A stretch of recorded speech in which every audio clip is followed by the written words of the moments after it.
Before we do that, let's get you a beach update from Clyde Smith. He's the general manager with the Bilmar Beach Resort on beautiful Treasure Island. Hello, Clyde. Hey, Brandon, how are you doing today? I am well, thank you. And yourself? Good, doing really well. Trying to stay warm over here at the beach. It's a little breezy out, but people are getting by pretty good. We've got that one courtyard pool that, of course, is heated, so they're enjoying themselves there. And there's still a lot of activity. We're starting to see some more tourists coming down, which is good. People are traveling, of course, traveling safely, which is so important these days.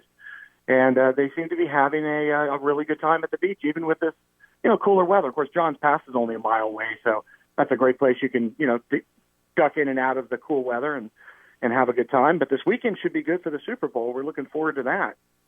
Yeah, got the Super Bowl coming up. The Chiefs and the home team, Tampa Bay Buccaneers, at home for the Super Bowl. First time ever in history. Yeah, that's really exciting. And we haven't seen a lot of activity over here on the beach with that. Just things are more central over there in Tampa, but there's still a buzz going on. Everyone's pretty excited. Of course, we're going to have the game on at both of our restaurants. Wiz, the beach bar is going to be going on, so you can play pool while watching the game and play ping pong if you want. We have some great $2 vodka specials going.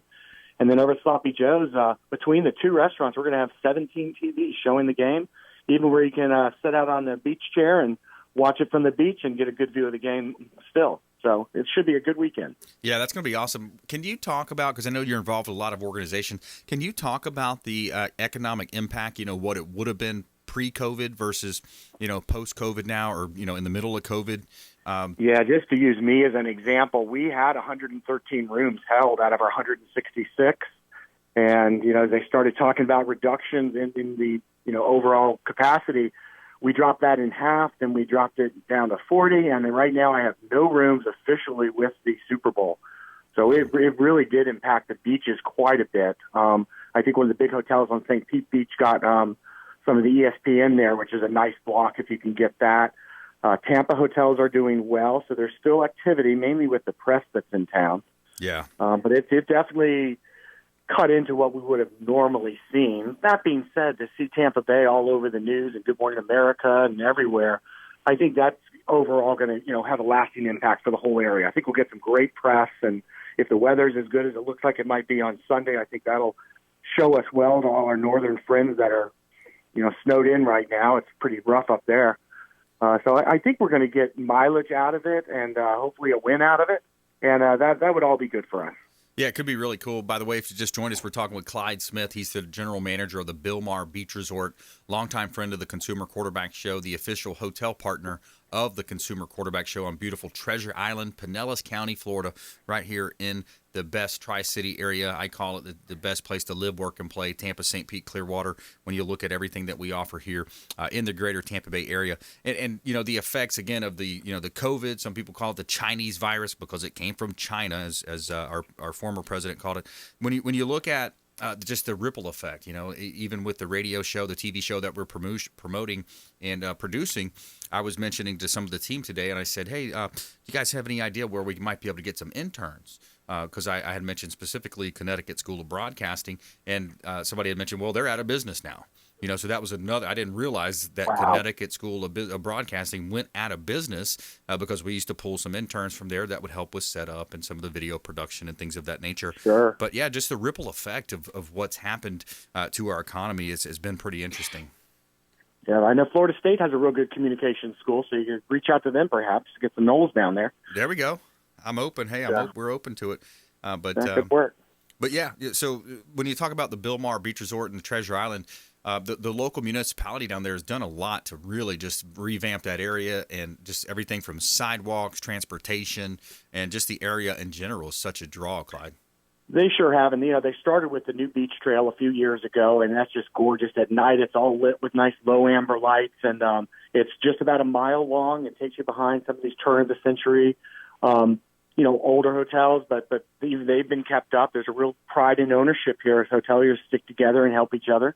The city continues to make improvements. We've had a great city manager for a few years now that really has worked with businesses and residents to keep upgrading. All the playgrounds have been upgraded, and just ways to get just up to Johns Pass, as I mentioned, or the improvements down on Sunset Beach. And it's been really good. The businesses have all held up. We've seen very little closures due to the last year, which is great for our neighborhood. I know I just drove through downtown St. Petersburg, and it's still thriving down there too. Of course, that's only 6 miles away, so it's just a great area. Like you said, so convenient. I did a staycation in Tampa just a few weeks ago, and enjoyed the river walk there. And I'm just like, what a great opportunity to be beautiful downtown Tampa, and then right over to beautiful Treasure Island within 30 minutes.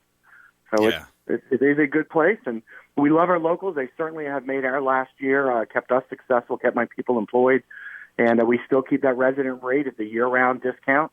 And there's some other great specials, and of course the best place to get those are on our website, the BilmarBeachResort.com, and that is where you'll find the best value, especially if you're staying a few extra days. We have some stay-in plays, and there are 2 restaurants right here on property with Sloppy Joe's and Waves, so you can just come, park the car, and don't worry about a thing. Just enjoy yourself. That's what I like about it. Just coming down and visiting and just enjoying a long weekend and taking in everything. Got the long beach there. It's one of those really unique. If you go, we just did a vacation over to St. Augustine, and the beach was just very short. I mean, it was a very small beach. By the time you walk out, maybe 50, 60 yards, 100 yards, if that, and you're right there. I mean, it's just all. And then the vice versa. If you're looking at contrasting that with the Treasure Island beaches, I mean, have you ever measured it? Like how long is it out to the water? I mean, that's a long walk.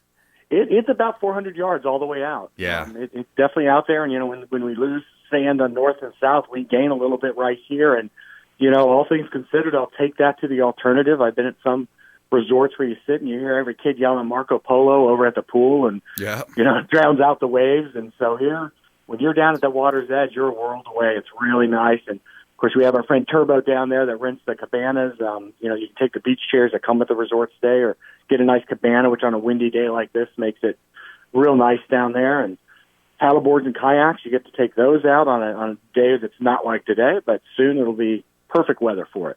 Absolutely. And then you've got the Valentine's Day coming up for all the lovebirds out there. We do. Valentine's Day dinner, we're going to turn our Waves Beach Bar into a beautiful dining establishment. Chef Terry has put on a terrific 4-course meal. The main entrees are going to be filet mignon or a Chilean sea bass, and comes with a toast and just a beautiful atmosphere. And it's I know a lot of people are going to be getting engaged hopefully this Valentine's, and there'll be a chance to see a great wedding venue because Waves, we're going to do about 30 weddings out at Waves this year. So you can have that or our main ballroom, which is easy to do a wedding for 100 people there and still have spacing. We really follow a lot of protocols when we do our banquets, and a lot of them are going to stay in place even post-vaccine. We just think it's, we've learned a lot of good lessons, and those are going to carry on as the way we do banquets and meetings in the future. And so far, they're great. We've had a lot of people rebook that have done some meetings and appreciate the fact that it's only 2 per table with sanitizer and just all the right things to make people comfortable. That's our number one goal. Yeah. And if that leads to extra business later, that's terrific. But right now, it's about staying safe and having some fun as people are comfortable with.